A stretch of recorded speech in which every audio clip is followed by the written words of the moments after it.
अस्सलाम वालेकुम dear students, कैसे हैं आप सब। उम्मीद करता हूं कि आप सब घर वाफियत से होंगे, खुशबाश होंगे, फिटफाट होंगे। तो हमने इंटीग्रल इक्वेशन बाय गिलबर्ट की बुक को स्टार्ट किया हुआ था। आज हमारा चैप्टर नंबर 2 का आगाज़ होगा। पहले चैप्टर देखने के लिए आपको डिस्क्रिप्शन बॉक्स में प्लेलिस्ट का लिंक मिल जाएगा, आप वहाँ से जाकर इनको विजिट कर सकते हैं। तो चैप्टर नंबर 2 है, तो इसमें 2 सेक्शंस हैं। नंबर 1 सेपरेबल कर्नल मेथड और इसकी एक्सरसाइज, और number 2 eigen values and eigen functions और इसके रिलेटेड एक्सरसाइज। ठीक है, तो चलिए आइए हम सेपरेबल कर्नल मेथड यानी कि इसको स्टार्ट करते हैं। Page number 43। ठीक है,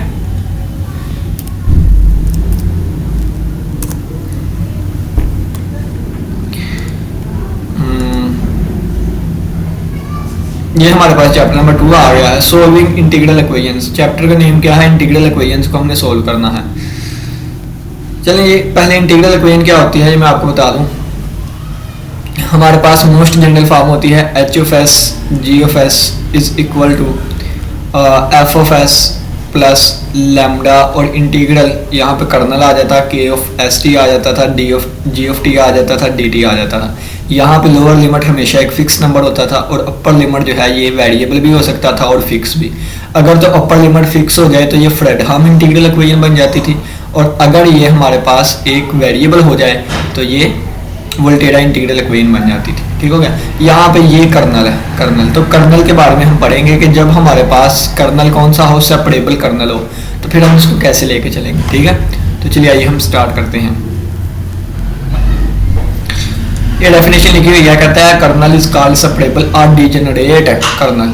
कर्नल को हम सेपरेबल कर्नल कहेंगे या डीजेनरेट कर्नल कहेंगे कब? If it can be expressed as the sum of a finite number of terms. कहता है कि अगर इसको एक्सप्रेस किया जा सके किसमें?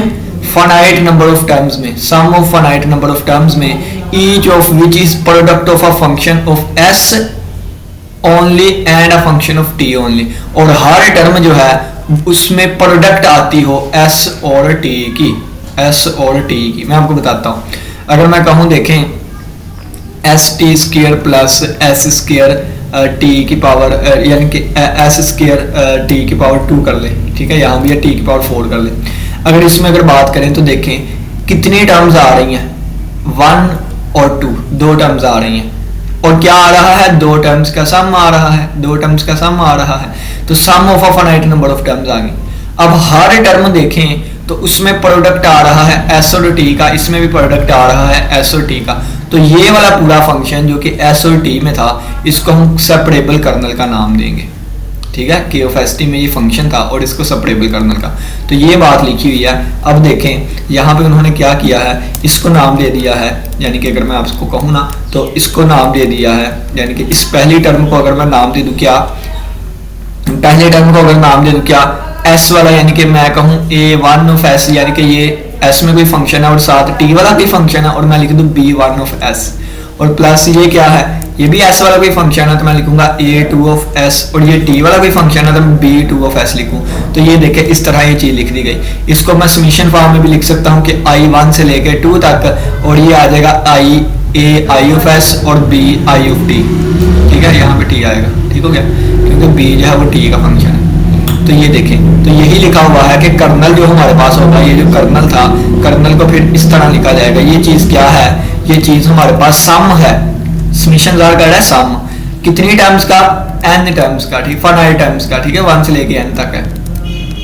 और देखेंगे ये क्या है? प्रोडक्ट है, हर टर्म एक प्रोडक्ट होगी, और ये s और t की t का फंक्शन होगा। ठीक है, तो ये सेपरेबल कर्नल की डेफिनेशन आ गई।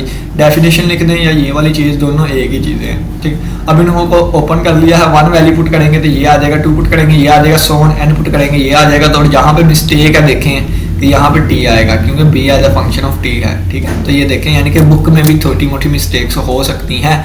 ठीक है, तो जहाँ पे आपको कन्फ्यूजन आए थोड़ा सा गौर करें, फिर भी अगर नहीं क्लियर होती, आपको अपने कंसेप्ट बिल्कुल ठीक लग रहे हैं, तो इसका मतलब बुक में भी गलती के चांसेस हो सकते हैं। ठीक है, तो किसी बड़े से, किसी प्रोफेसर से मशवरा करें और देखें, और अपने कंसेप्ट जो है वो क्लियर ही रखें। ये नहीं कह देना कि नहीं जी हम अपने कंसेप्ट ही चेंज कर दें। ठीक हो गया, यानी कि सिर्फ ये बताना है कि बुक में भी गलतियां हो सकती हैं। चलें जी, अब ये इंपॉर्टेंट नहीं है, बाकी फिर मैं आपको बता दूं कि कर्नल है ना ये वाला, तो सिमेट्रिक कर्नल या हर्मिशियन कर्नल कब कहेंगे?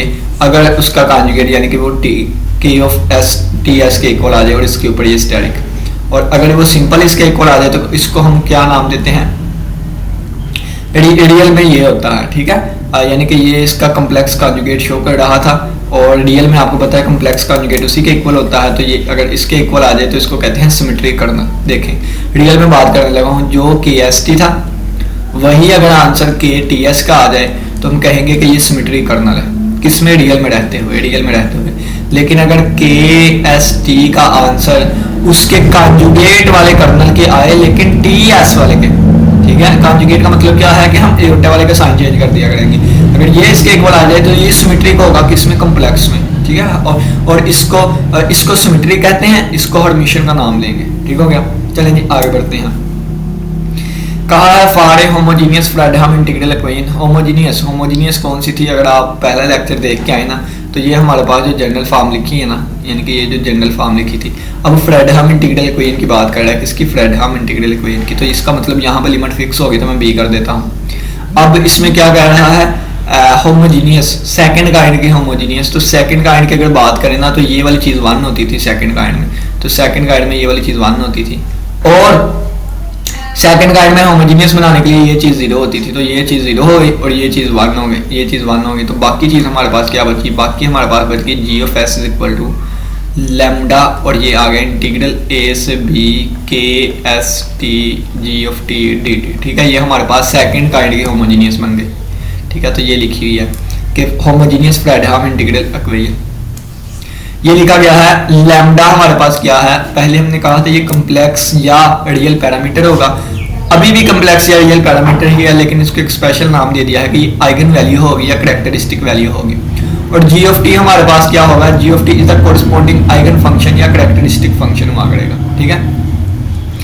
चलिए आइए अब हम नेक्स्ट आगे स्टार्ट करते हैं। ये लिखा हुआ है सोल्यूशन क्या होता है, solution of an integral equation. Solution किसे कहते हैं, जो उसको सेटिस्फाई करता है, ठीक है। अब उसको सेटिस्फाई, यहाँ पे फंक्शंस की बात की जा रही है, देखें ना कि जो उसको सेटिस्फाई करे उसको सोल्यूशन कहते होते हैं। अब फंक्शंस में सेटिस्फेक्शन क्या होती है, आइडेंटिटी होती है। तो अगर मैं सोल्यूशन पुट करूं और आइडेंटिटी बन जाए मेरे पास, तो वो हम इसको सोल्यूशन का नाम देंगे। तो a solution of an integral equation एक ऐसा फंक्शन जी ऑफ एक्स होता है कि जब हम सब्स्टिट्यूट करते हैं गिवन इक्वेशन में, दी गई इक्वेशन में, तो ये उसको आइडेंटिटी बना देगा, ठीक है। G of X satisfy the integral equation, यानी कि उस इंटीग्रल इक्वेशन को सेटिस्फाई करता है, ठीक हो गया। चलिए आइए हम स्टार्ट करते हैं। देखें ये हमारे पास था, यानी कि ये उन्होंने कहा है साबित करें is the solution of the Volterra integral equation, कि वो सोल्यूशन है इस वाले का, इस वाले का। तो इस वाले का सोल्यूशन हमने साबित करना है। बच्चों देखें हमें जी ऑफ एस कितना दिया गया है, 1 माइनस एस, तो जी ऑफ टी कितना हो जाएगा, 1 माइनस टी हो जाएगा, ठीक है। अब ये वाली जी ऑफ टी की वैल्यू यहाँ में पुट कर दें, तो जी ऑफ टी की वैल्यू जब यहाँ में पुट करेंगे तो ये आ जाएगा 1 माइनस टी, ठीक है। यानी कि ये बन जाएगा S is equal to integral 0 से एस ई की पावर एस माइनस टी, और जी ऑफ टी की जगह पे आ जाएगा 1 माइनस टी और डी टी, ठीक हो गया बच्चों। तो ये वाली चीज़ बन गई। अब हम क्या करेंगे, देखें इंटीग्रेशन बाय पार्ट्स वाला रूल लगा दें, ठीक है। इंटीग्रेशन बाय पार्ट्स, उसमें क्या होगा, एक को ये पहला फंक्शन कह दे, एक को दूसरा फंक्शन कह दे। तो ये फंक्शन एज इट इज, बल्कि ये वाला फंक्शन एज इट इज, और इसकी इंटीग्रेशन क्या होगी, ई की पावर एस माइनस टी, और जो भी पावर होती है उसका जो है वो डेरिवेटिव लेके वो डिवाइड हो जाता है, तो -1 डिवाइड, और ये -1 फिर बाहर निकल आ जाएगा, ठीक है। तो ये वाली चीज़ माइनस वाला बाहर आ गया, पहला फंक्शन यानी कि ये फंक्शन एज इट इज, और इसकी इंटीग्रेशन माइनस टाइम ये वाली चीज़, लिमिट लग गई। अब माइनस है, पहले का डेरिवेटिव, पहला कौन सा था, यानी कि मैं यहाँ पे ना ये आपको रूल लगा के ही दिखाता हूँ, ठीक है। ये रूल ना लगा के दिखा देता हूँ मैं आपको। ई की power S minus T 1 minus T D T, और ये है हमने क्या करना है, इस पर इंटीग्रेशन बाय पार्ट्स लगानी है। 1 minus T as it is आ जाएगा और इंटीग्रेशन आ जाएगी S minus T D T, और माइनस है 1 माइनस टी वाले का derivative with respect to T, ठीक है। और फिर आ जाएगी इंटीग्रेशन आ जाएगी किसकी, इंटीग्रल आ जाएगी ई की पावर एस माइनस टी वाले की और डी टी, और इसके ऊपर भी एक इंटीग्रल आ जाएगी डी टी के रिस्पेक्ट। अब ये 1 minus T as it is आ गया, और इसकी इंटीग्रेशन ई की पावर एस माइनस टी, और बटे में -1 आएगा, और वो माइनस में बाहर निकाल लेते हैं। इसका डेरिवेटिव -1, ठीक है, 1 का डेरिवेटिव 0 और -1 का डेरिवेटिव कितना, ये -1, अब ये -1 और इसकी इंटीग्रेशन कितनी आई, इसकी इंटीग्रेशन e की power s minus T over -1 आई, ये -1 से कैंसिल, तो एट दैट क्या बचेगा यहाँ पे माइनस इंटीग्रल, किसकी इंटीग्रल बचेगी, e की पावर s माइनस टी की और dt। तो ये देखिए यही चीज़ ये लिखी हुई है और इस पर लिमिट्स लगी हुई है। ये upper limit minus lower limit put करेंगे, s पुट करूँगा तो s माइनस एस 0 हो जाएगा, अपर लिमिट पुट की तो ये 0 हो जाएगा, ठीक है, e की पावर 0 हो जाएगा। अपर लिमिट पुट की तो ये आ गया, यानी कि इस सारे में ना अपर लिमिट पुट करने लगा हूँ, ऐसे पुट करना है टी की जगह पे टी की जगह पे, ये अपर लिमिट आ गया, लोअर लिमिट पुट करूंगा तो ये आ गया, ठीक है। और इसको इंटीग्रेट करके इसको इसकी इंटीग्रेशन कितनी है, इसकी इंटीग्रेशन जो है वो e की पावर s माइनस टी और बटे में -1 आएगा और माइनस माइनस प्लस 1 हो जाएगा, सिर्फ और सिर्फ ये चीज़ बच जाएगी, ठीक है। और प्लस कैसे आया ये भी मैंने आपको बता दिया। अब ये 0 हो गया, e की पावर 0 1 हो गया और ये हमारे पास 1 माइनस एस, ठीक है, 1 माइनस एस ऐसी आ गया। अब ये e की पावर s आ गई और 1 माइनस 0 1 ही है, इसके साथ मल्टीप्लाई होकर 1 खत्म हो गया। अब यहाँ पे देखिए upper limit minus lower limit put की ये वाली चीज़ आ गई, यहाँ पे देखें माइनस को अंदर मल्टीप्लाई कर दिया, -1 प्लस एस और प्लस e की पावर s हो गया और ये प्लस e की पावर 0 1 हो गया और माइनस e की पावर s हो गया। ये चीज़ें आपस में कैंसिल आउट हो गई और ये इससे कैंसिल हो गया, s बन गया, यानी कि हमारे पास आइडेंटिटी बन गई। आइडेंटिटी क्या बनी, s equal to s identity बन गई, यानी कि इधर भी s था इधर भी s था। तो इसका मतलब क्या है कि ये हमारे पास सोल्यूशन है इंटीग्रल इक्वेशन का, ठीक हो गया। चलो बच्चों अपना गौर से ये वाली चीज़ समझिएगा, ये पेपर में तो नहीं आने लगी, इन जनरल क्वेश्चन ही आएंगे, लेकिन फिर भी आपको ये वाली चीज़ मैं थोड़ी थोड़ी ना जल्दी जल्दी एक्सप्लेन कर देता हूँ करना क्या है। जब आप एक क्वेश्चन सोल्व कर लेंगे ना, ये सारा मेथड आप खुद ब खुद क्लियर हो जाएगा, ठीक है। डायरेक्ट मेथड को समझना मुश्किल है, जैसे मैं आपको बताऊँ ना ax² plus bx plus c equal to 0, इसको बाय पार्ट, इसको ना कंप्लीटिंग स्क्वायर से सोल्व करना ना मुश्किल होता है, ठीक है। अब आप कहेंगे मैं तो कर लेता हूँ, तो बच्चों आप बड़ी क्लास में हैं, 10th क्लास की हद तक जाए ना आप, तो इसको सोल्व करना मुश्किल होता है। हमें क्या किया जाता है, पहले क्वेश्चन से ये चीज़ सिखाई जाती है, ठीक है, पहले क्वेश्चन से ये चीज़ सिखाई जाती है कि इसको कंप्लीटिंग स्क्वायर से करो। क्यों, क्योंकि इन जनरल चीज़ करना मुश्किल होता है। बिल्कुल यहाँ पे भी ऐसा ही केस है कि इन जनरल चीज़ लेके चलनी मुश्किल है, क्वेश्चंस करने जो है ना वो आसान हो जाएंगे, ठीक है, क्योंकि वो कीमतें प्लस माइनस हो जाती हैं, रकमें छोटी हो जाती हैं, लेकिन यहाँ पे ए और बी को ऐड नहीं कर सकते, ठीक है। ए प्लस बी लिखा हो तो उसको ए प्लस बी ही लिखेंगे, 2 + 4 लिखा हो तो हम उसको एक वैल्यू बना लेते हैं, ठीक है। तो चले जी, इन जनरल फिर भी मैं आपको थोड़ा सा बता देता हूँ, मेथड जो है वो वहाँ से आपको समझ आ जाएगा जब हम क्वेश्चन सोल्व करेंगे। हमें एग्जाम्पल कहता है discuss the general method for solving Fredholm integral equation of the second kind when the kernel is degenerate. क्या करनी है, फ्रेडहम इंटीग्रल इक्वेशन लेनी है, किसकी, सेकंड काइंड की। इसका मतलब h(s) 1 होगा तो h(s) की वैल्यू 1 करनी। अब होमोजीनियस की बात नहीं की, इस वजह से f(s) भी आ रहा है, ठीक है। होमोजीनियस हो भी सकती है, नहीं भी। उन्होंने इनहोमोजीनियस लिया क्योंकि इनहोमोजीनियस वाले में ही होमोजीनियस आ जाता है, अगर ये 0 हो गया तो यही होमोजीनियस बन जाएगी, ठीक है। ये देखें, चले जी, अब कहते हैं कि जब डीजेनरेट कर्नल हो, when the kernel is degenerate, यानी कि सेपरेबल कर्नल हो जब, उस वक्त Fredholm integral equation of second kind को कैसे सोल्व करेंगे, ठीक है। ये चीज़ बताई गई है। ये इन्होंने इन जनरल एक उन्होंने इंटीग्रल इक्वेशन ले ली है, इनहोमोजीनियस लिया है क्योंकि होमोजीनियस वाला भी केस इसी में कवर हो जाएगा। अब कर्नल कौन सा है, कर्नल हमें दिया गया है डीजेनरेट वाला, यानी कि इसको सम में लिखा जाएगा फाइनाइट टर्म्स की, और हर टर्म्स में प्रोडक्ट होगी एस वाला फंक्शन और टी वाला फंक्शन, यानी कि ये बाय डेफिनेशन कर्नल की, ये पुट कर देंगे यहाँ पे, ठीक है, यानी कि ये पुट कर दें यहाँ पे, तो ये वाली चीज़ बन गई। अब यहाँ पे देखें, जब ये वाली चीज़ पुट कर दी, अब देखें इंटीग्रेशन किसके रिस्पेक्ट है, टी के रिस्पेक्ट इंटीग्रेशन है, किसके रिस्पेक्ट है, टी के रिस्पेक्ट। तो ये वाली चीज़ एज अ कांस्टेंट सवर की जाएगी, ठीक है, ये चीज़ एज अ कांस्टेंट सवर की जाएगी और ये वाली चीज़ बाहर आ जाएगी, ये वाली चीज़ बाहर आ गई, ठीक है, ये वाली चीज़ बाहर आ गई। बच्चों कैसे बाहर आई, जैसे मैंने आपको सिंपल एग्जांपल दी, s(t² + s²t² था ना, इस तरह जब मैं इसकी बात करूँगा ना, यानी कि इसके dt की बात करूँगा, तो ये इंटीग्रल सभी पे अलग-अलग अप्लाई हो जाएगा, देखिए, ठीक है। वो मैंने आपको ये इस तरह कर्नल जो है वो यानी कि अलग-अलग अप्लाई हो गया इंटीग्रल।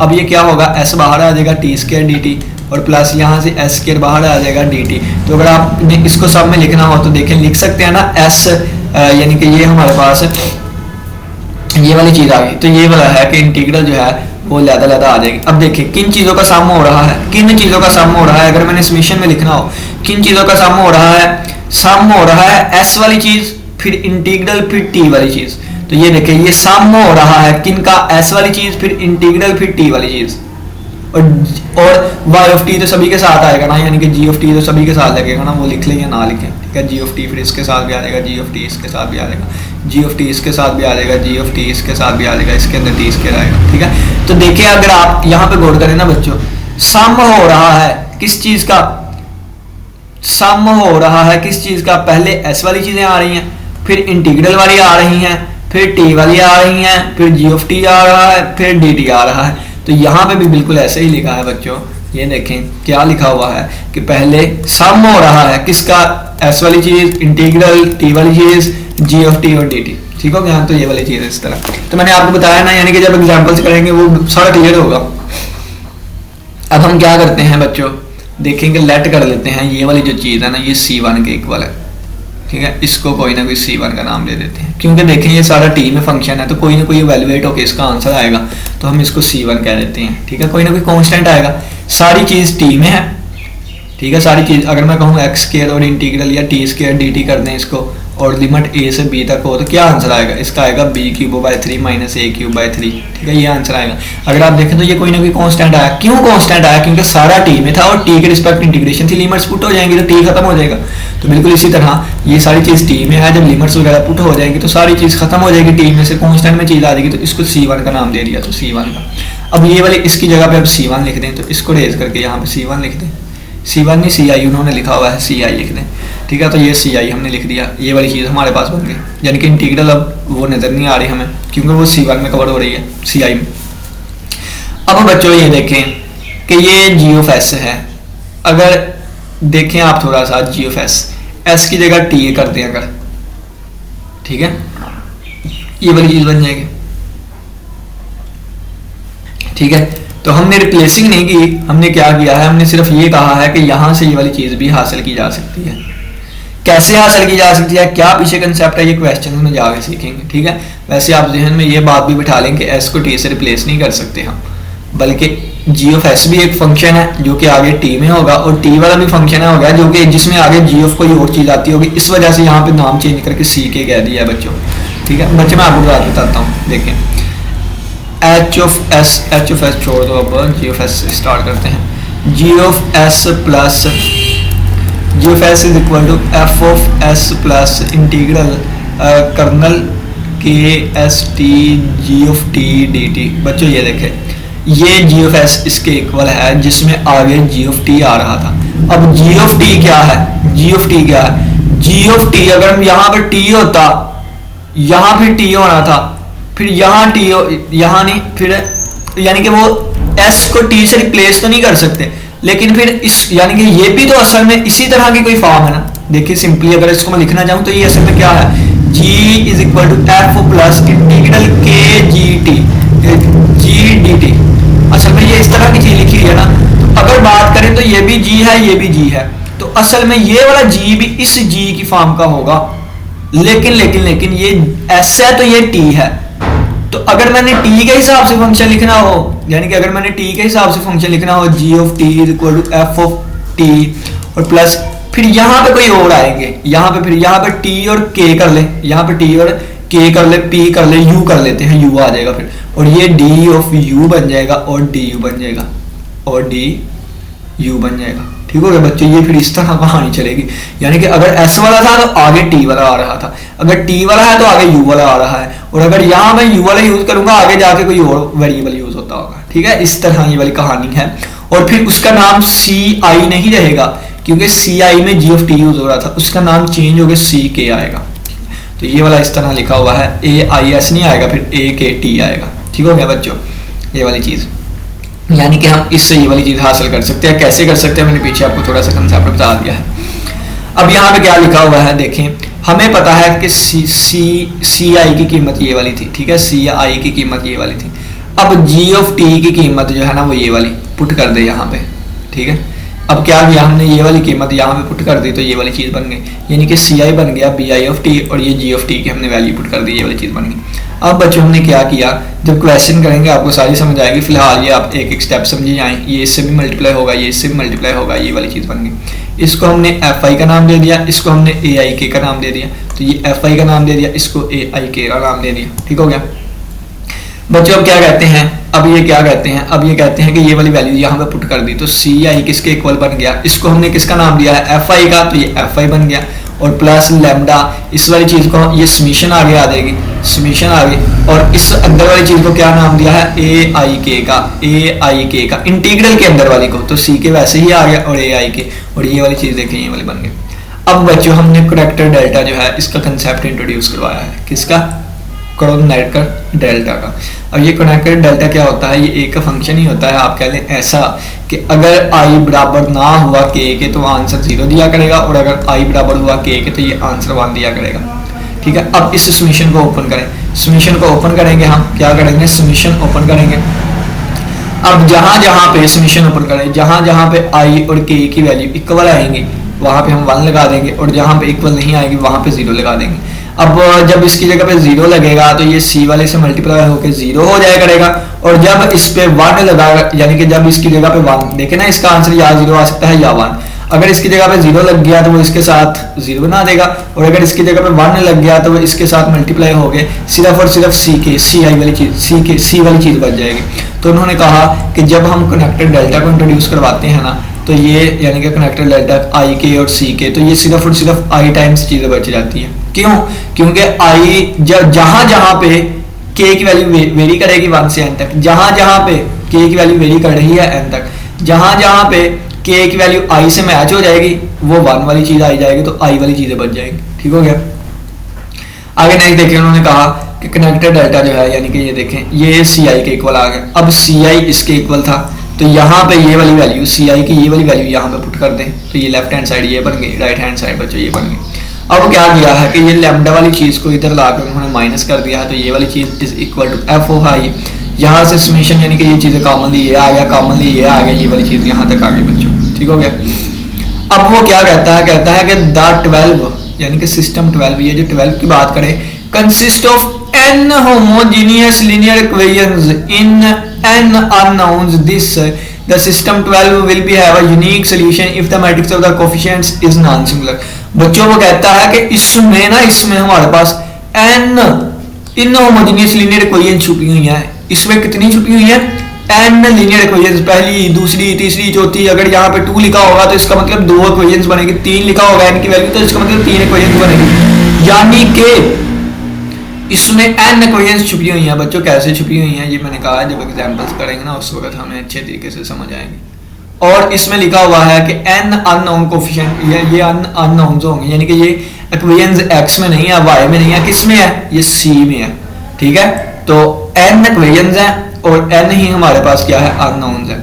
और कहा है कि ये सिस्टम एक यूनिक सोल्यूशन रखेगा, मैट्रिक्स वाला कंसेप्ट लगने लगा है। ये सिस्टम ऑफ लीनियर इक्वेशंस जो है वो यूनिक सोल्यूशन रखेगा कब, जब ये वाली चीज जो है ना इसका अगर हम डिटर्मिनेंट ले तो वो नॉट इक्वल टू 0 आए, ठीक हो गया। यानी कि ये जो मैट्रिक्स है ना इसका डिटर्मिनेंट ले अगर हम नॉट इक्वल टू 0 आए तो हम कहेंगे कि ये यूनिक सोल्यूशन रखता है। कैसे रखता है, क्लास 11 की एक्सरसाइज 3.4 के लास्ट 3.4 के एक्सरसाइज के क्वेश्चन देख लें, या आप mathematical method by SM Yusuf से चैप्टर नंबर 6 या 7 है आइगन वैल्यू आइगन फंक्शन, वहां पे जाके देख लें, आपको इसका पता चल जाएगा कि यूनिक सोल्यूशन कब एग्जिस्ट करता है। Mathematical method by SM Yusuf का तीसरा चैप्टर भी देख सकते हैं, तीसरा या चौथा, ठीक है। अच्छा अब ये देखें, ये हमारे पास इसका डिटर्मिनेंट ओपन कर लिया गया, ठीक है।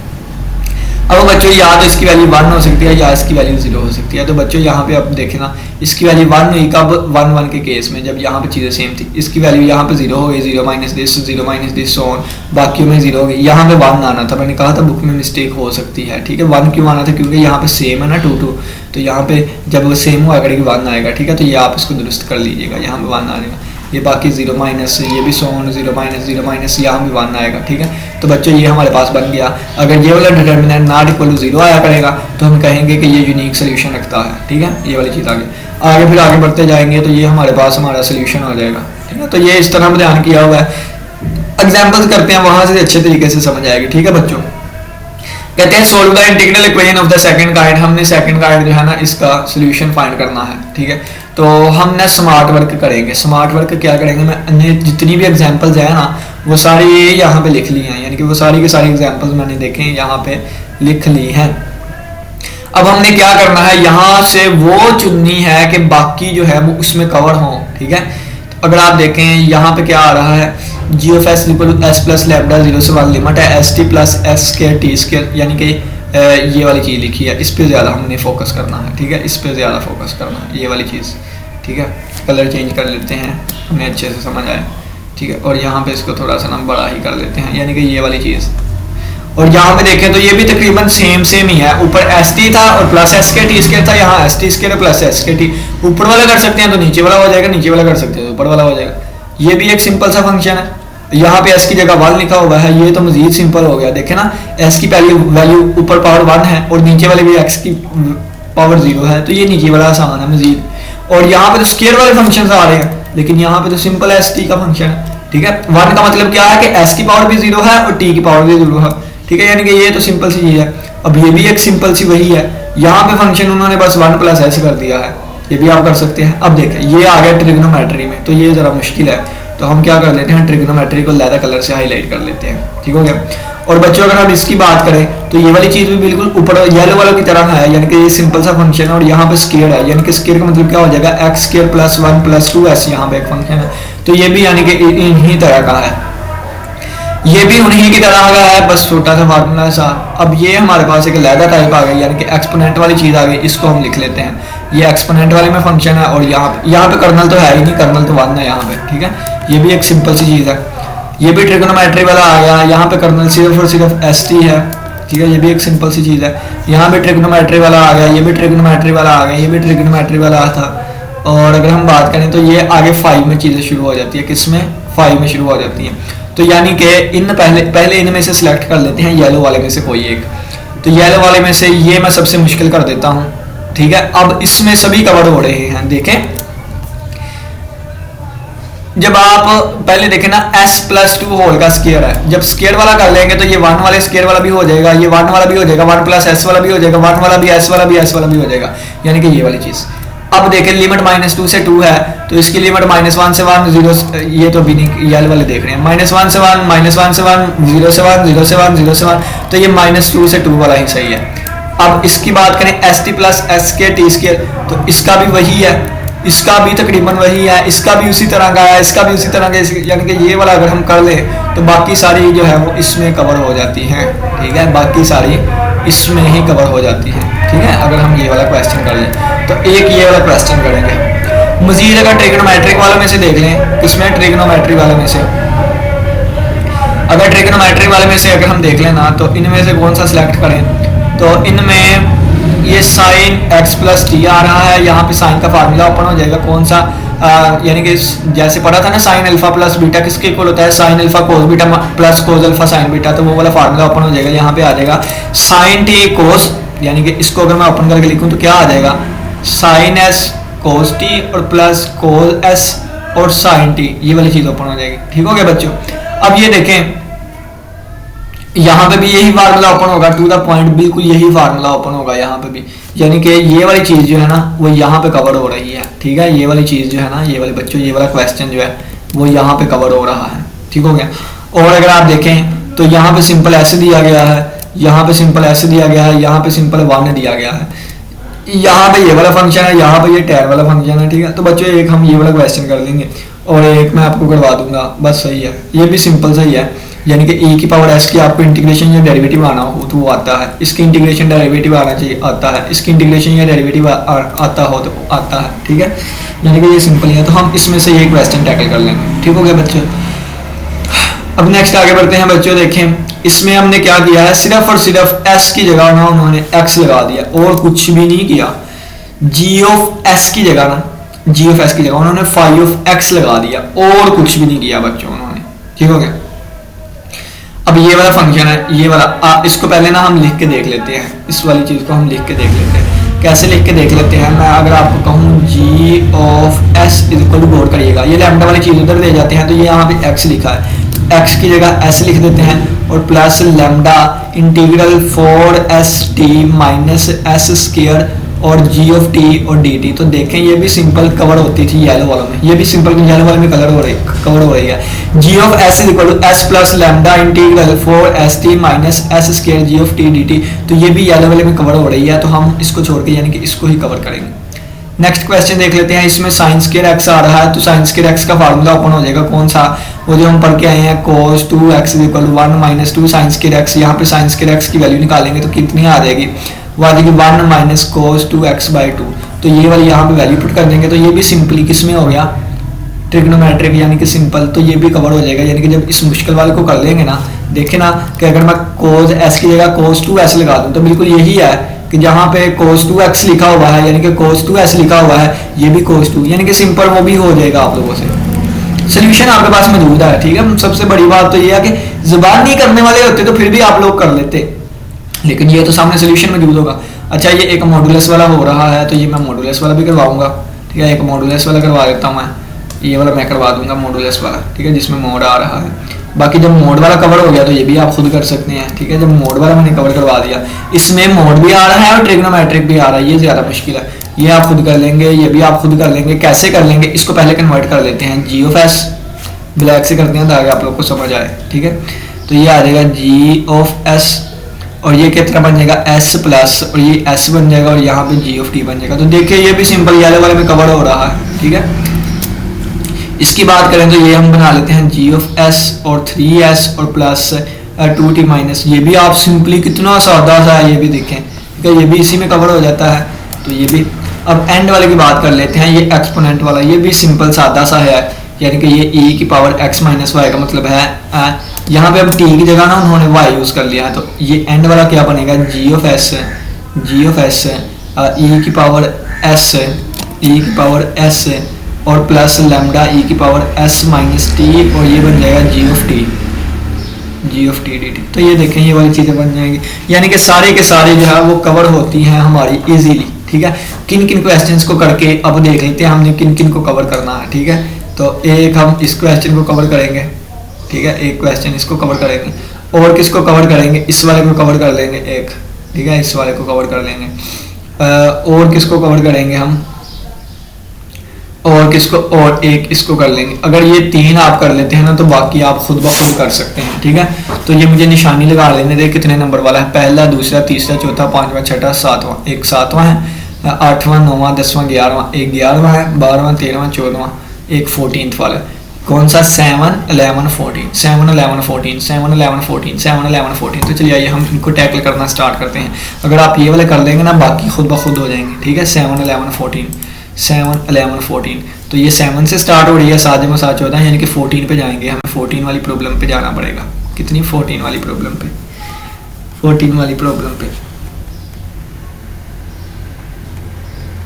14 वाली प्रॉब्लम पे, ये भी 10वीं है।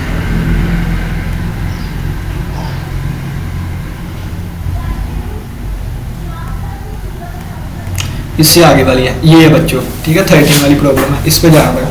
तो चलिए आइए हम इसको अंडरस्टैंड करना स्टार्ट करते हैं। सबसे पहले क्या लिखना है, वो कहते हैं सोल्व द इंटीग्रल इक्वेशन। आपने इस इंटीग्रल इक्वेशन को ना सोल्व करना है।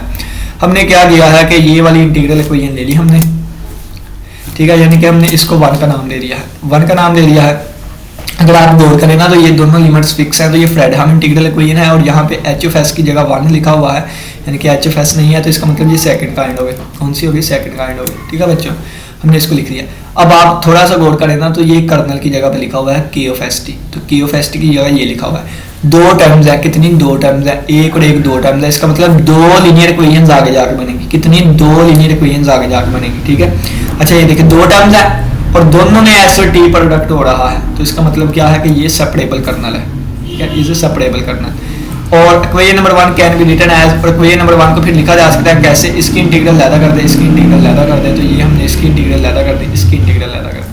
अब यहाँ पे देखें तो s को बाहर निकाल लें एज अ कांस्टेंट, क्योंकि t के रिस्पेक्ट इंटीग्रेशन है, s बाहर आ गई, यहाँ से s स्क्वायर बाहर आ गया, ठीक हो गया बच्चों।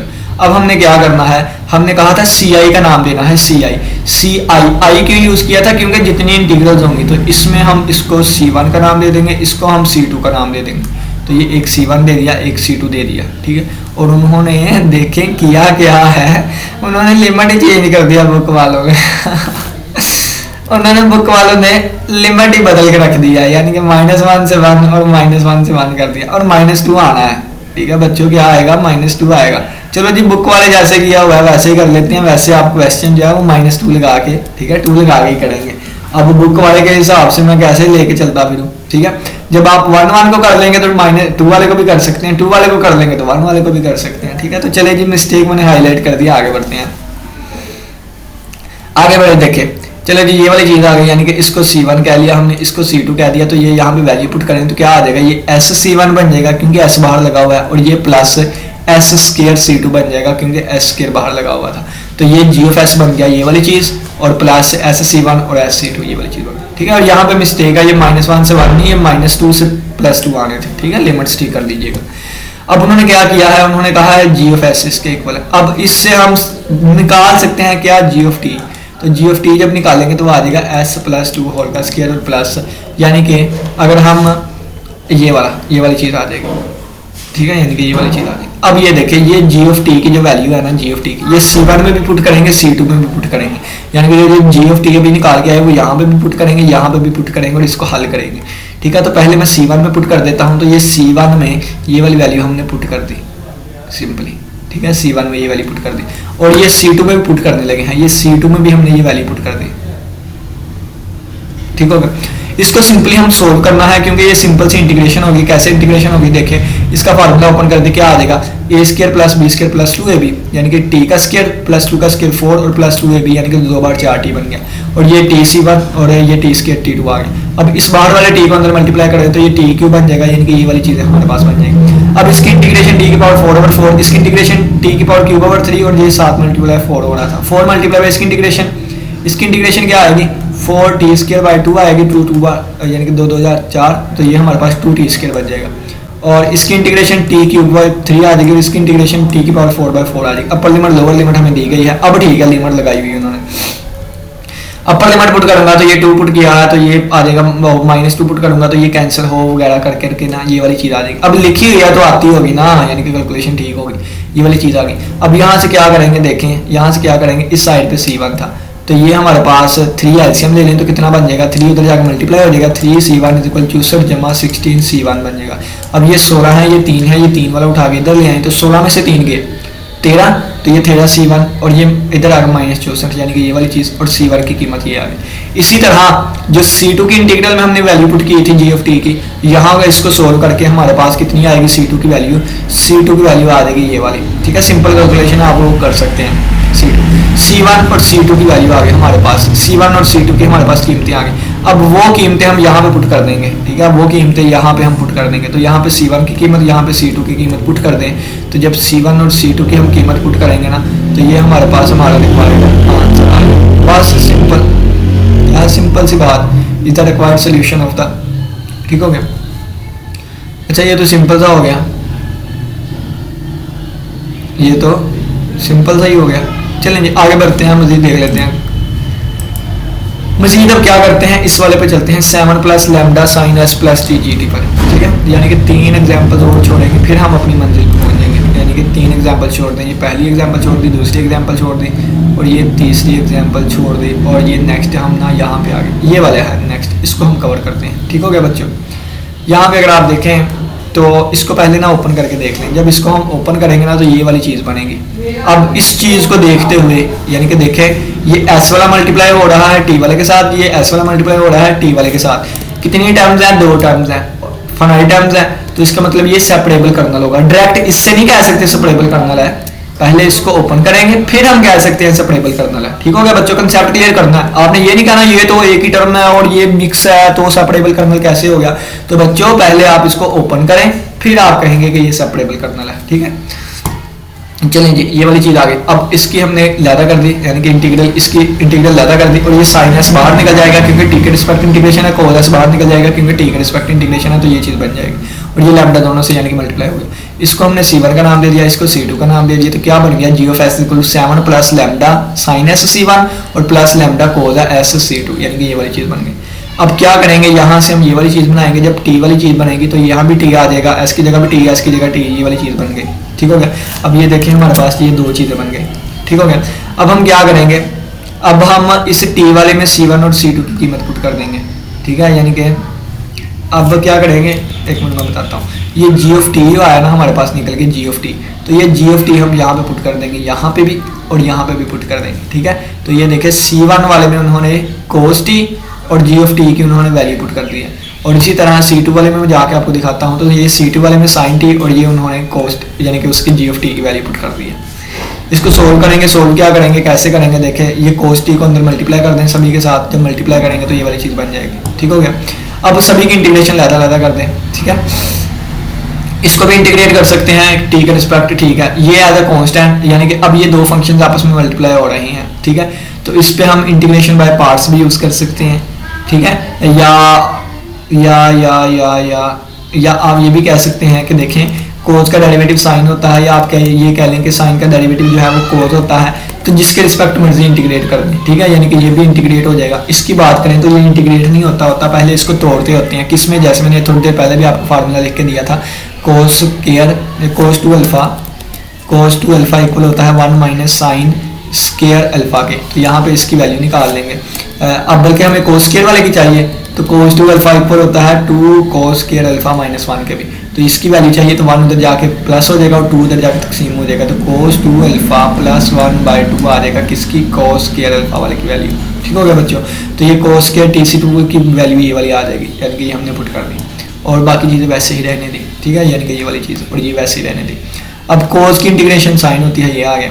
अब बच्चों ये देखें, साइन का डेरिवेटिव प्लस कोस होता है, ठीक है। साइन का डेरिवेटिव कोस होता है ना, तो यानी कि इसका डेरिवेटिव आगे मौजूद है, तो इसकी पावर में एक ऐड करके उसी से डिवाइड कर देंगे, तो साइन की पावर 1 थी तो साइन की पावर 2/2 हो गया, ठीक है। इसको इंटीग्रेट कर लिया इस तरह हमने, और ये वाली चीज़ जो है वो इस तरह आ गई, यानी कि 1/2 एज अ कांस्टेंट बाहर आ गया, ठीक है। इसका 1/2 ये कांस्टेंट बाहर आ गया, C2 भी ये बाहर आ गया, ठीक है। मल्टीपल लैम्डा बाहर आ गया, 1 की इंटीग्रेशन t हो गई और cos 2t की इंटीग्रेशन sin 2t/2 हो गया, ठीक हो गया बच्चों। ये वाली चीज़ हमारे पास यहाँ तक पहुँच गई है, ठीक है। अब इन्होंने आगे इसको सोल्व किया है, upper limit minus lower limit put करेंगे, पहले पाई पुट करेंगे, साइन पाई 0 होता है, साइन 0 भी 0 होता है, upper limit minus lower limit ने इसको 0 कर दिया। यहाँ पे पुट करेंगे, साइन 0 0 होता है, साइन पाई भी 0 होता है, ये चीज़ भी खत्म हो गई, ये भी खत्म हो जाएगी, साइन पाई 0 होता है, ये 0 होता है। अब ये पाई कहाँ पे पुट होगा, यहाँ पे, जब यहाँ पे पाई पुट होगा तो लैम्डा C2/2 पाई माइनस 0 आ जाएगा, यानी कि यहाँ पे सिर्फ ये तीनों सारे 0 हो जाएंगे, तो क्या बन जाएगा, ये वाली चीज़ बन जाएगी, ठीक है। लैम्डा पाई C2/2, ठीक हो गया, ये वाली चीज़ बन गई।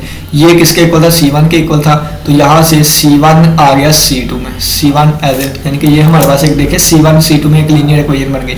ऊपर वाले क्वेश्चन में लीनियर इक्वेशन नहीं बनी थी, ठीक है, वहाँ पे सिंपल C1 C2 की वैल्यू निकल आई थी, लेकिन यहाँ पे वैल्यू नहीं निकली बल्कि एक इक्वेशन बन गई। और जब हमने जनरल मेथड किया था हमने यही कहा था कि इक्वेशन बना करेगी, ठीक है। अब इसी तरह C2 के अंदर g ऑफ t की वैल्यू हमने रख दी और इसको आगे प्रोसीड करते करते करते यहाँ भी एक इक्वेशन बन गई। अब ये दो ही इक्वेशन है और दो ही हमारे पास क्या है, अननोन्स है, दो ही इक्वेशन है, दो ही अननोन्स है। इसको क्या करेंगे हम, इससे ए मैट्रिक्स बनाएंगे। क्या बनेगा, देखिए ए मैट्रिक्स, इस C1 का कोफिशिएंट 2 है, यहाँ पे माइनस लैम्डा पाई C2 वाले का, यहाँ पे क्या है माइनस लैम्डा पाई, और यहाँ पे इसका कोफिशिएंट कितना है 2 है। और अच्छा ये काम उल्टा हो गया, ये हमेशा हमारे साथ मेरी वीडियो खराब हो जाती है, इससे मेरी हमेशा वीडियो खराब हो जाती है।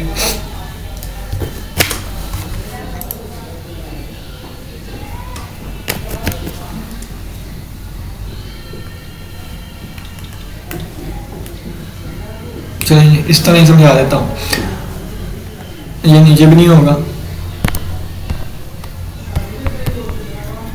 चलो इस तरह नीचे हो रहा है। चलो बच्चों नेक्स्ट हमने क्या, वो ए मैट्रिक्स बना लिया। आप देखेंगे उसका डिटर्मिनेंट 0 आता है कि नहीं, उसका डिटर्मिनेंट लिया 2 माइनस लैम्डा पाई और माइनस लैम्डा पाई और 2, तो ये इसके साथ मल्टीप्लाई होकर 4 हो गया, और ये माइनस लैम्डा पाई के साथ मल्टीप्लाई होकर माइनस माइनस प्लस हो गया, लेकिन एक डिटर्मिनेंट वाला माइनस होता है, तो वो ये वाली चीज़ होगी। अच्छा, इसका सोल्यूशन निकालने के लिए उन्होंने कहा है कि बहुत से तरीके हैं, इन्वर्जन मेथड भी लगा सकते हैं, दूसरा तीसरा मेथड भी लगा सकते हैं, 7-8 आपको तरीके आते होंगे, क्योंकि अब तो आप न्यूमेरिकल एनालिसिस भी पढ़ते हैं ना। तो इतने तरीके हैं, उसमें से कहते हैं हमने क्रैमर रूल यूज़ करना है, तो ये ए की वैल्यू आगे क्रैमर रूल के जरिए आपको पता है। यानी कि आप सिंपली क्या करें, इसकी जगह ना ज़हन में x1 और x2 ही तस्वर करें, यानी कि 2x1 minus lambda pi x2 equal to 0, और या आप इसको साइमल्टेनियसली सोल्व भी कर सकते हैं, जिस तरह मर्जी करें, इसका सोल्यूशन निकालें बस, ठीक है। यानी कि C1 C2 की वैल्यू आ जाएगी, यानी कि आप कह लें ये x1 की वैल्यू आ गई, ये x2 की वैल्यू निकल आई, या C1 C2 की वैल्यू निकल आई। अब ये देखिए ये C1 C2 की वैल्यू हम ना सिर्फ और सिर्फ यहाँ पे पुट कर देंगे, कहाँ पे, g ऑफ s वाले में अपने, C1 C2 की वैल्यू आ गई, जी ऑफ एस कहाँ गया हमारा, ये जी ऑफ एस था। 7 प्लस लैम्डा साइन एस और C1 की जगह पे वैल्यू पुट कर दे, प्लस लैम्डा कोस एस और C2 की जगह पे सिंपली उसकी वैल्यू पुट कर दे। ठीक हो गया, तो ये हमारे पास इस तरह आ जाएगा। अब इसी तरह स्लो स्लो चलना पड़ना है हमें। 1 मिनट में है ना, देखता हूँ अगर कीबोर्ड अटैच होता है इसके साथ तो उससे काम ज़रा ना पेजेस जो है वो ज़्यादा अप डाउन हो जाएंगे फिर। ठीक है, यानी कि कीबोर्ड से थोड़ा सा काम ना आसान होगा। मैं वीडियो नहीं ज़ाया करने लगा अब ये वाली। ठीक है बच्चों, एक मिनट, हाँ सही हो गया। पेज देखिए नीचे हो रहे हैं यहाँ, यानी कि ये हमारे पास सोल्यूशन आ गया।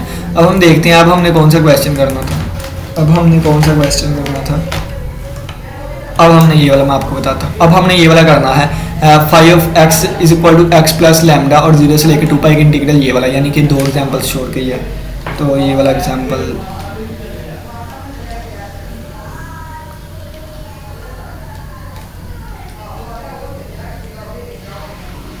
ये वाला या अब ये वाली हम करने लगे हैं सोल्व। ठीक हो गया बच्चों। अब मैं पहली एग्जांपल भी दोबारा करवाऊंगा। ठीक है, वो देखूंगा अगर यानी कि वो उसमें लेंथ ही चला जाता है पहली एग्जांपल, तो वो भी मैं थोड़ा सा आपको गाइड कर दूंगा अगर टाइम हुआ तो। कहते हैं solve the integral equation by the separable या डिजनरेट कर्नल मेथड, यानी कि जिसको आपने सोल्व करना है किससे, डिजनरेट कर्नल मेथड से। अब उन्होंने साथ क्यों लिख दिया है, बल्कि ना भी लिखते तो ठीक था, क्योंकि ये पाई माइनस टी लिखा हुआ है और साइन एक्स लिखा हुआ है। यहाँ पे ना एक्स की जगह जहन में ऐसे ही समझे, तो पाई माइनस टी और साइन एस, तो साइन एस वाली चीज टी वाले फंक्शन से मल्टीप्लाई हो रही है, तो डिजनरेट कर्नल यानी कि वो चीज आ गई। उन्होंने कहा है ये हमारे पास कर्नल है और ये क्या है, सेपरेबल है। Equation number 1 can be written as, equation number 1 को हम इस तरह भी लिख सकते हैं, यानी कि उन्होंने क्या कर दिया है कि इस तरह लिखा इसको। ठीक है, यानी कि साइन एक्स को बाहर निकाल दिया क्योंकि टी के रिस्पेक्ट इंटीग्रेशन थी ना, ये वाली चीज आ गई। अब उन्होंने क्या किया, इंटीग्रेशन वाले को आपको पता है सी के इक्वल लेट कर लेते हैं, तो इन्होंने इसको सी के इक्वल। अब सिर्फ सी के इक्वल क्यों, C1 के इक्वल क्यों नहीं, क्योंकि देखें इसमें टर्म एक ही आ रही थी। अगर 2 टर्म्स होती है तो C1 C2 करते हैं, क्योंकि वो फिर 2 इंटीग्रल्स बन जाती हैं। अगर 3 इंटीग्रल्स बनती हो, यानी कि 3 टर्म्स हो, 3 इंटीग्रल बनती हो, फिर C1 C2 C3, यहाँ पे एक ही टर्म बढ़ रही है तो फिर हमने C के इक्वल ही कर लिया। ठीक है, अब ये C जो है वो यहाँ पे पुट कर दें, यानी कि ये जो इंटीग्रल लिखी है ना, ये वाली इंटीग्रल, अच्छा कोई हाईलाइट भी नहीं होता, कहाँ में गया, ये देख। अब ये वाली जो इंटीग्रल की वैल्यू लिखी है ना, ये वाली हम यहाँ पे पुट कर देंगे, तो यहाँ पे आ जाएगा साइन एक्स सी, तो ये आ गया साइन एक्स सी। यहाँ से हमने अब टी वाली चीज बना लेनी है, तो क्या बन जाएगा, फाई ऑफ टी, एक्स की जगह आ गया टी और ये एक्स की जगह पे आ गया टी, ये वाली चीज बन गई। अब ये फाई ऑफ टी की जो वैल्यू है ना, ये फाई ऑफ टी की वैल्यू किस में, सी वाले में पुट कर देंगे। ये फाई ऑफ टी की वैल्यू हम किस में पुट कर देंगे, ये सी वाले में पुट कर देंगे। जब सी वाले में पुट की ये वाली चीज बन गई। अब ये इससे भी मल्टीप्लाई, ये इससे भी मल्टीप्लाई, दोनों से मल्टीप्लाई हो गई, ये वाली चीज बन जाएगी। ठीक है, दोनों से मल्टीप्लाई ये हो गई। अब इसको आप ना ओपन कर लें। अब ये देखें 0 से लेके पाई तक ये वाली x माइनस टी ऐसे ही रहेगी, इसको ना ओपन कर लें। और ये 0 से 2 पाई की लिमिट थी, 0 से 2 पाई की लिमिट थी, तो आप इसको ना ओपन करके लिख लें पाई माइनस टी का मोड। पाई माइनस टी के मोड का मतलब भला क्या है, यार अगर मेरे पास वो होता ना तो मैं आप लोग को समझाता।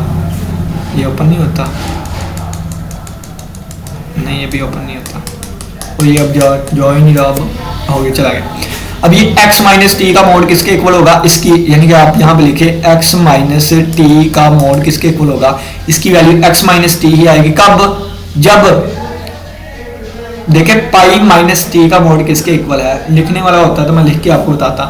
पाई माइनस टी का मोड किसके इक्वल है, पाई माइनस टी का मोड इक्वल होगा पाई माइनस टी के ही। कब, जब pi minus T greater than 0 होगा। और पाई माइनस टी वाले का मोड आएगा माइनस पाई माइनस टी। कब, जब आप साल लिख देंगे इफ पाई माइनस टी जो है वो लेस देन 0 आएगा। ऊपर वाला जब pi minus T greater than 0, नीचे वाला जब पाई माइनस ग्रेटर देन और इक्वल टू 0, नीचे वाला जब pi minus T less than 0। तो यहाँ से पाई यहाँ पे रहने दे, टी उधर चला गया, तो नीचे वाले केस में पाई जो है वो लेस देन आ गया किससे, टी से। तो यानी कि जब टी लेस देन होगा, टी लेस देन होगा पाई से, टी क्या होगा, टी लेस देन होगा, टी ग्रेटर देन होगा, क्योंकि पाई लेस देन टी आया था ना। जब टी ग्रेटर देन होगा पाई से उस वक्त नेगेटिव वाली वैल्यू, और ऊपर वाले में जब टी लेस देन और इक्वल टू होगा किससे, पाई से, तो उस वक्त पॉजिटिव वैल्यू। तो ये देखिए 0 से पाई के दरमियान टी लाएगा ना, टी लाई करेगा ना, यानी कि जिसके रिस्पेक्ट इंटीग्रेट कर रहे हैं वो इस लिमिट के दरमियान ही आएगा ना। तो 0 से पाई के दरमियान जब टी लाई करेगा उस वक्त पॉजिटिव वैल्यू आएगी, और जब पाई से 2 पाई के दरमियान चीज लाई करेगी तो उस वक्त ये माइनस में आएगी। ठीक है, तो हमने क्या किया, इसकी लिमिट को तोड़ लिया था 0 से पाई और पाई में से 2 पाई तक, और ये वाला आंसर हमें यहाँ पे पॉजिटिव देगा, ये नेगेटिव देगा। मैंने आपको समझाया है, कॉपी पेंसिल लेके साथ करें ना, आपको सॉल्व हो जाएगा। इसको इंटीग्रेट सिंपली आप करेंगे, पाई को पहले सभी से मल्टीप्लाई करें, फिर टी से सभी से मल्टीप्लाई करें। यहाँ पे माइनस साइन है तो माइनस उन्होंने बाहर निकाल दिया, पाई को सभी से मल्टीप्लाई करें, टी को सभी से मल्टीप्लाई करें। ठीक हो गया, तो अब ये नीचे भी नहीं हो रहा। ठीक है, ये वाली चीज़ आ गई। अब इसको इंटीग्रेट करने पे upper limit minus lower limit put करके, यानी कि सिर्फ इंटीग्रेट किया है, पाई टी है, टी की जगह टी स्क्वायर बाय 2 आ जाएगा, टी की पावर 2 है, 2 की पावर 3 ओवर 3 आ जाएगा। यहाँ पे साइन टी है, साइन टी की इंटीग्रेशन माइनस कोस टी होती है, और ये साइन टी है, टी साइन टी है, टी साइन टी है, तो इस पर हम क्या लगा देंगे, वो भी लगा सकते हैं इस पे प्रोडक्ट रूल, यानी कि बाय पार्ट्स लगा देंगे। तो ये कड़कड़ा के ये हमारे पास इंटीग्रेशन आ गई, नीचे वाले की इंटीग्रेशन ये आ गई, upper limit minus lower limit put करेंगे, इसमें भी upper limit minus lower limit put करेंगे, ये चीज़ आएगी। तो सी की वैल्यू सोल्व करा के हमारे पास पाई क्यूब आ गई। अब ये कहाँ पे पुट करेंगे, अपने सोल्यूशन में। तो सोल्यूशन क्या था, जी ऑफ एस वाला। अब यहाँ पे जी ऑफ एस तो नहीं था, फाइव ऑफ एक्स था, तो फाइव ऑफ एक्स वाले में, यानी कि ये ऊपर वाले में फाइव एक्स में, यहाँ पे सी की जगह पे पाई पुट कर दें, हमारा रिक्वायर्ड आंसर आ जाएगा। ठीक हो गया बच्चों, तो ये हमारा रिक्वायर्ड आंसर आ जाएगा। और अगर हम देखें ना तो ये सारे के सारे अब हमने सॉल्व कर लिए, लेकिन फिर भी बच्चों ये मैं पहला क्वेश्चन आपको करवाने लगा हूँ, क्यों, क्योंकि ये लेंथी हो जाता है। ठीक है, तो ये लेंथी, तो लेंथी वाला मैं आपको करवा देता हूँ, यानी कि ये चलते हैं जी ऑफ एस पे, पहले क्वेश्चन पे चलते हैं। ठीक हो गया बच्चों, पहले क्वेश्चन पे देखिए, मैं आपको एक एक चीज करवा रहा हूँ कि जहां तक आपके बाकी सारे क्वेश्चंस क्लियर हो जाए। 3 सेलेक्ट की थी मैंने, चौथी भी करवा रहा हूँ, क्यों, क्योंकि वो लेंथी थी, तो मैं आपको करवाने लगा हूँ। ठीक है, ये देखिए बच्चों, सिंपली पैटर्न की आपको समझ आ गई होगी कि हमने इसको कैसे लेके चलना है। ठीक है, पैटर्न की आपको समझ आ गई होगी। देखिए ये एग्जांपल है, आपने क्या करना है, सिंपली 2 टर्म्स आ रही हैं, इसका मतलब 2 इक्वेशंस बनेगी। ठीक है, सबसे पहले आपने क्या करना है कि ये इसको के ऑफ एस टी का नाम दिया हुआ है हमने। ठीक है, तो हम क्या करेंगे कि लदा इंटीग्रल कर देंगे, इंटीग्रल लदा कर देंगे, तो ये हमारे पास इंटीग्रल उनकी लदा आ गई। बाद में टी के रिस्पेक्ट इंटीग्रेशन है, तो एस वाली चीज़ें बाहर आ गई है, इसको C1 का नाम, इसको C2 का नाम, और यहाँ पे C1 C2 लिख दिया, तो ये वाली चीज़ बन गई। अब जी ऑफ एस है, जी ऑफ टी बना लेंगे, क्योंकि वो सोल्यूशन हमने उसको लेट किया हुआ है, तो उसको सेटिस्फाई करेगा। यहाँ पे टी आ गया, इसकी जगह टी आ गया, इसकी जगह टी आ गया, इसकी जगह टी आ गया। अब ये जी ऑफ टी की वैल्यू हम 3 में भी पुट करेंगे, यानी कि यहाँ पे जी ऑफ टी की वैल्यू पुट करेंगे, यहाँ पे जी ऑफ टी की वैल्यू पुट करेंगे। जब पुट कर देंगे तो ये C1 वाले में जो पुट की, तो ये वाली चीज़ बन गई, और जब C2 में पुट करेंगे तो ये वाली चीज़ बन जाएगी। इसको हल करेंगे, इंटीग्रेट करते करते करते करते करते हल करते करते ये देखिए C1 C2 में एक इक्वेशन बन गई, और इसको हल करते करते करते करते करते इसको हल करते करते करते करते ये C2 वाले में, यानी कि ये भी एक इक्वेशन बन गई, ये भी एक इक्वेशन बन गई। वो एक ऊपर वाली बनी थी, एक नीचे वाली बनी थी। ठीक है, यहाँ पे C2 आएगा, यहाँ पे मिस्टेक हुई है उनसे। ठीक है, यहाँ पे C2 आएगा, ऊपर वाली भी C1 C2 में इक्वेशन बन गई, ये भी C1 C2 में इक्वेशन बन गई। जितने ऊपर वेरिएबल्स उतने ही नीचे वेरिएबल्स, और 2 ही इक्वेशन, C1 C2 और 2 ही इक्वेशन। तो इनको साइमल्टेनियसली सोल्व करेंगे। सोल्व करने के बहुत से तरीके हैं, आप क्रैमर रूल भी लगा लें, लेकिन लैम्डा आ रहा है, निकालना मुश्किल है। इन्वर्स मेथड भी लगा सकते हैं, जॉनसन गाज एलिमिनेशन गाज जॉर्डन मेथड, जो सा मर्जी लगाए। उन्होंने क्या किया है, ऑगमेंटेड मैट्रिक्स में आगे इस तरह सोल्व करना चाहा है। तो ऑगमेंटेड मैट्रिक्स में कैसे सोल्व करेंगे, ये पहली रो क्या आ जाएगी, पहली रो आ जाएगी 12 माइनस 4 लैम्डा, और ये आ जाएगी -3 और इक्वल टू 4 वाली चीज़। तो ये देखें ऑगमेंटेड मैट्रिक्स में 12 माइनस 4 लैम्डा -3 लैम्डा और 4, इसमें क्या आ जाएगा -5 लैम्डा, 20 माइनस 4 लैम्डा और इक्वल टू 5, ये वाली चीज़ है। इसको सोल्व करना आपको आता है, यानी कि 1001 यहाँ पे बनाना है, और जो भी वैल्यू यहाँ पे आएगी वो फिर C1 की होगी, ये C2 की होगी। तो ये देखिए सबसे पहले उन्होंने क्या किया, इसको 1 बनाने के लिए 12 माइनस 4 लैम्डा से डिवाइड कर दिया इस पूरी रो को, ये वाली चीज़ आ गई। फिर उन्होंने क्या, इस 1 की मदद से नीचे 0 बनाना है, तो क्या किया, इसको उन्होंने 5 लैम्डा से मल्टीप्लाई करके इसमें ऐड कर देना है। तो यही किया है, 5 लैम्डा से मल्टीप्लाई करके ऐड। ये कैलकुलेशन आपके सामने लिखी है, इसमें मैं क्या समझाऊं। ठीक है, आप लोग पहले भी बहुत कुछ ये करके आए हैं। अब हमने क्या करना है, इसकी जगह पे 1 बनाना है। तो इसकी जगह पे 1 बनाने के लिए इसके उलट, यानी कि रेसिप्रोकल से मल्टीप्लाई कर देंगे। तो ये इसको उलट वाले से उन्होंने मल्टीप्लाई कर दिया है, तो ये वाली चीज़ यानी कि 1 बन गई। इसके इन्वर्स से कह लें, इन्वर्स रेसिप्रोकल की बजाय इन्वर्स कह लें। ठीक है, इन्वर्स से ये वाली चीज़ बन गई। अब उन्होंने इसकी मदद से ऊपर 0 बनाना है, तो उन्होंने लगा दिया है क्या कि इसको मल्टीप्लाई करेंगे माइनस, यानी कि 3 लैम्डा और 12 माइनस 4 लैम्डा से, और इसमें ऐड कर देंगे। तो ये वाली चीज़ यानी कि बन गई यहाँ तक। अब ये यानी कि ये C1 की वैल्यू ये आ गई, और C2 की वैल्यू ये बड़ी सी आ गई। तो ये देखें उन्होंने क्या लिखा हुआ है आगे ना, उसको सोल्व भी किया, बस सिंप्लीफाई किया, यानी कि इस चीज़ को सिंप्लीफाई कर ले, नीचे वाले को भी सिंप्लीफाई कर ले, तो ये आ गए सिंप्लीफाई करने से यूँ देखें ऊपर वाले को सिंप्लीफाई कर रहा है सिर्फ, और कुछ भी नहीं, एलसीएम वगैरह ले रहा है। तो सिंप्लीफाई करने के बाद ये, तो C1 की वैल्यू ये आ गई, C2 की वैल्यू ये आ गई। तो अब ये वैल्यू कहाँ पे पुट करेंगे, अपने मेन सोल्यूशन में। तो अपना मेन सोल्यूशन g(s) वाला था, वहाँ पे C1 और C2 की वैल्यू पुट कर दी। मजीद सिंप्लीफाई होता है तो मजीद सिंप्लीफाई करके ये हमारे पास हमारा रिक्वायर्ड आंसर होगा। उम्मीद करता हूँ सभी में यही पैटर्न है, आसान सा तरीका है। उम्मीद करता हूँ समझ आई होगी। किसी बच्चे का कोई भी क्वेश्चन में लाजमी पूछेगा। इसी के साथ इजाजत दें, मेरा बहुत ख्याल रखिएगा। इंशाल्लाह फिर मुलाकात होगी नेक्स्ट लेक्चर के साथ। तब तक के लिए इजाजत दें। अल्लाह हाफिज़, अल्लाह निगहबान।